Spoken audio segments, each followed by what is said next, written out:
mengenai takdir, ya.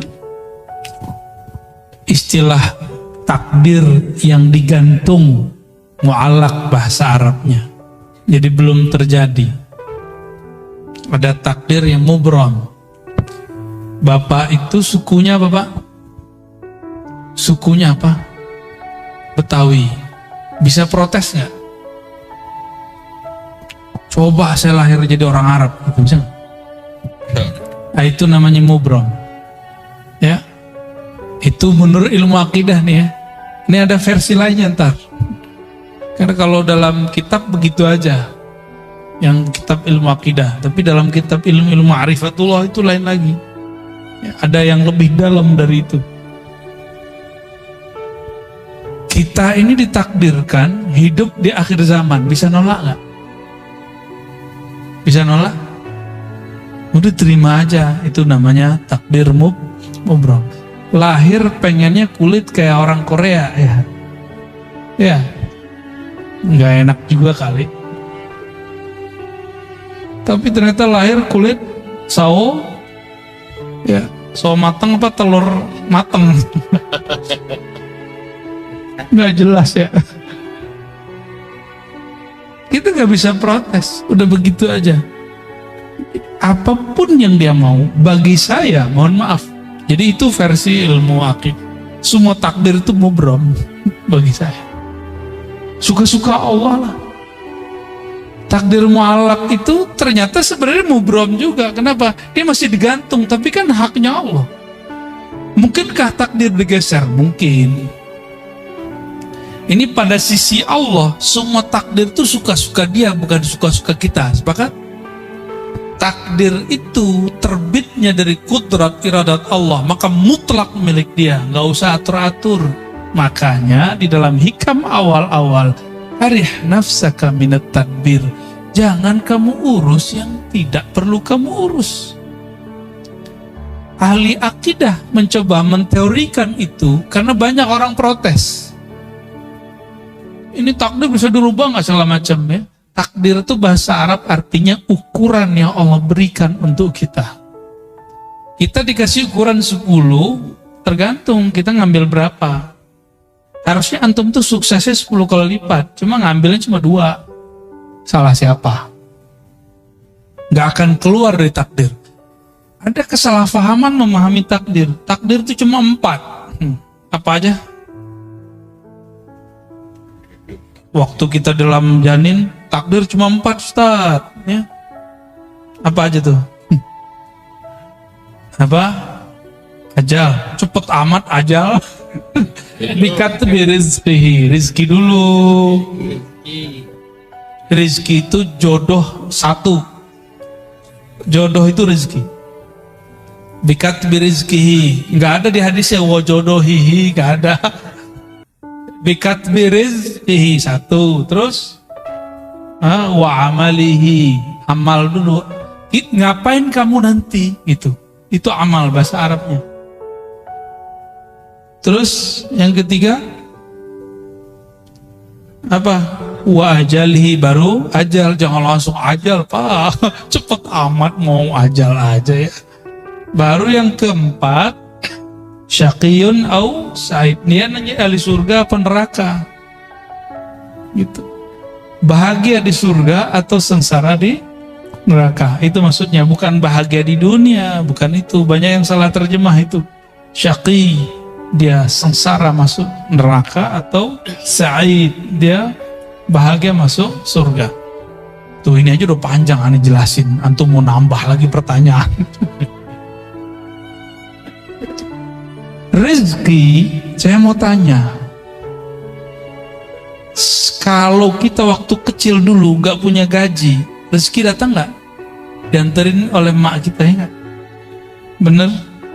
Waktu sekolah dulu kita dibayarin orang tua kita, rezeki dianter nggak? Dianterin rezeki itu. Cuma karena setiap hari kita melihat orang berangkat kerja, pulang, berangkat, pulang, orang mengira rezeki dicari. Sejak kapan rezeki dicari? Allah tuh bagi-bagi doang, Pak. Kita nggak pernah nyari rezeki. Kita cuma nunggu dan ngambil. Nunggu, ngambil. Time nunggunya inilah skill. Skill yang punya orang bisnis. Skill yang punya Allah politisi. Dia tahu cara ngambil-ngambilnya. Ya. Ini kan sudah ada yang mulai sayembara mau jadi calon presiden kan. Kita nggak tahu dia sesuai nggak langkahnya dengan sebenarnya calon harus begitu apa tidak. Kita nggak tahu. Seperti orang pebisnis, dia tahu kapan dia harus ngambil. Yang main saham, dia tahu kapan harus mau beli, mau jual. Itu skill. Nah, skill itu yang mahal, itu pemberian Allah dan dilatih. Kita rezeki, Allah kan bagi-bagi. Ya. Maka kalimatnya, perintahnya bukan cari rezeki. Ibtaghi fima atakallah daral akhirah. Yang kamu carilah akhirat. Nggak ada suruhan cari dunia. Wala tansa nasibaka minad dunya. Tapi jangan lupa duniamu. Cuma begitu. Kalau kita balik. Dunia akhirat harus 50-50 bro. Ente ini udah gila belajar agama. Tapi dari dulu sampai sekarang hidupnya begitu-gitu aja. Katanya adil. Gak begitu cara memahami ayat-ayat Allah. Kita kerja, kalau ada akhirat di situ, mungkinkah orang-orang itu korupsi? Orang yang mengakhiratkan kerjanya, dia jujur kerjanya. Itu antum ibadah tuh. Orang yang niat ketika bekerja, dia ingin menafkahi keluarganya, ingin bantu orang sekitarnya. Maka orang itu dihitung ibadah. Itu yang disebut mencari akhirat. Tapi jangan lupa bagianmu di dunia. Jadi kita juga harus saving untuk diri sendiri dan keluarga. Itu maksudnya. Nah dibalik, carilah dunia, jangan lupa akhirat. Nah, nggak tahu nih ayat baru ini. Saya boleh sebut tuh ayat-ayat setan. Itu ayat setan, Pak. Dai-nya dai setan itu. Ya. Nauzubillah min dzalik. Allah bilang cari akhirat, dia bilang cari dunia. Setan gak tuh? Mohon maaf nih. Kan dai itu dua aja, dai ilallah sama dai ila ghairillah. Dai kepada Allah atau dai kepada selain Allah. Dua aja dai. Dai artinya orang yang mengajak. Orang yang mengajak pulang kepada Allah, mengenal Allah, atau orang yang mengajak kejar selain Allah. Dua aja. Jauh-jauh ke Ka'bah minta fulus. Aduh ya Rabb. Jauh-jauh ke Ka'bah minta rezeki, minta jodoh. Boleh sih gak apa-apa. Cuma kayaknya buang-buang duit. Kalau minta jodoh ke sana, mending lamar orang langsung enggak. Langsung beres tuh, mau pesta-pestanya lumayan tuh ya. Sekampung gak habis tuh. Kecuali antum di gedong ya, lain cerita. Jadi takdir itu ukuran yang Allah berikan kepada kita.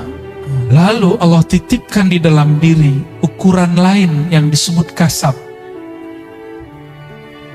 Laha ma kasabat wa alaiha maktasabat.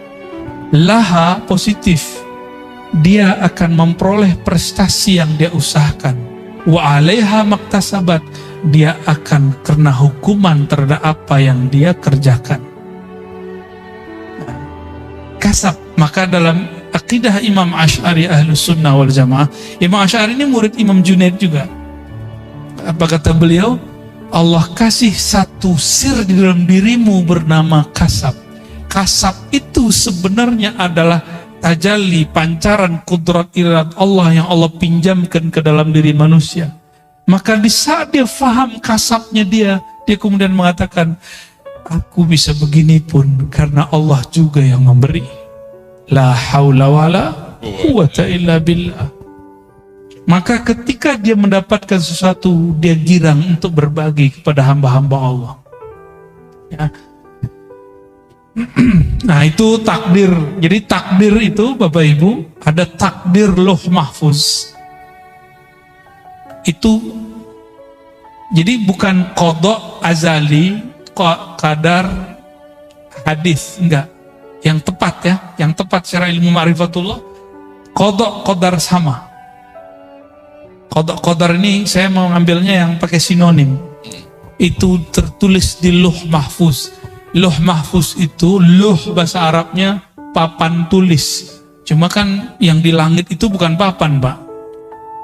Ya, makhluk yang tercipta dari nur, tapi di situ tertulis ada lembaran-lembaran seperti dedaunan-dedaunan cahaya. Di situ tertulis, ini namanya Pak Fulan, Ibu Fulan, Puan Fulan, Tuan Fulan. Tulis di situ, namanya sudah ada. Oke, itu makhluk nggak? Lauh Mahfuz makhluk nggak? Maka takdir yang tertulis di Lauh Mahfuz semuanya makhluk. Cuma bedakan, ilmu Allah makhluk nggak? Ilmu Allah bukan. Ilmu Allah azali. Jadi yang azali itu ilmu Allahnya, sedangkan suratan takdirnya bukan azali. Azali itu tidak berawal, tidak dicipta, itu azali. Semoga pusingnya. Tuh. Salah siapa nanya bab begituan? Ya. Namun apa kata Allah? Kataba ala nafsihir rahmah. Di Lauh Mahfuz tertulis hukum takdir. Orang yang baik dapat balasan kebaikan, orang begini ya begitu. Itu hukum takdir. Sebab akibat itu Lauh Mahfuz. Hukum sebab akibat. Jadi adakah hukum sebab akibat di dalam Islam? Ada. Allah akui, disebut kita hari ini sunnatullah atau disebut hukum alam. Allah akui. Tapi kata ba'ala nafsih rahmah, Allah tetapkan pada dirinya, pada zatnya rahmah, kasih sayang, mengalahkan semuanya. Mengalahkan semuanya. Allah nih.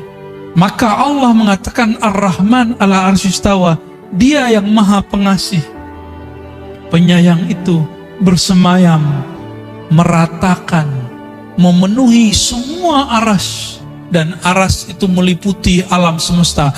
Tubuh ini diliputi oleh aras Allah, tubuh antum semua diliputi oleh aras Allah. Aras itu diliputi Ar-Rahman. Berarti diri kita ini di sisi arasnya Allah itu liputan rahmat. Jadi jangan bawa hukum takdir ke Allah, namanya keadilan. Jangan cari keadilan kepada Allah, jangan cari hukum sebab akibat kepada Allah. Kalah kita. Sama sholat yang tadinya kita nggak diterima. Maka Imam Asy'ari bilang, jangan pernah cari keadilan Tuhan, minta rahmat Allah. Itulah Nabi ngomong, kamu masuk sorga bukan dengan amalmu. Karena kalau amal keadilan, hukum keadilan, jangan pernah minta keadilan Allah. Masuk sorga itu karena rahmat. Dapat hidayah, jadi wali Allah, jadi kekasih Allah. Dapat ilmu itu karena rahmat. Ciri-ciri orang dapat rahmat di kolbunya, tidak ada lagi rumus-rumus kebencian. Gimana? Di kolbu kita sudah begitu belum? Katanya baca bismillah tiap hari. Imam Syafi'i, kenapa mewajibkan baca basmalah bagian dari Fatihah? Baru berharap orang-orang yang bermazhab Syafi'i, murid-muridnya nanti, kolbunya dipenuhi dengan Rahman dan Rahim.